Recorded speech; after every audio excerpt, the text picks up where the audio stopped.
Dominikai, galiu tau porą klausimų užduoti apie tavo mokyklą? Taip. Kaip tau sekasi mokykloje? Tau patinka mokykla? Taip. Čia visas atsakymas? Taip. O koks mėgstamiausias dalykas, kokia mėgstamiausia pamoka? Sakiau prancūzų. O ko to nori būti užaugęs?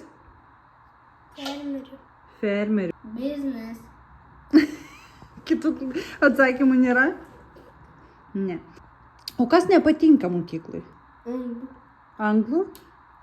Buvo sunku rugsėjo mėnesį priprasti į naujoje mokykloje, ar ne? Sūnelė? Sūnelė? Aš tavim didžiuojas. Aš tavim. O tau koks angeliukas gražus. Wow! O kokia veikla po pamokinė tau labiausiai patinka? Business kids. Business kids. Gerai. O ką tu palinkėtum kitam pirmokui, kuris iš karto papuls į 2 klasę? Nežinau.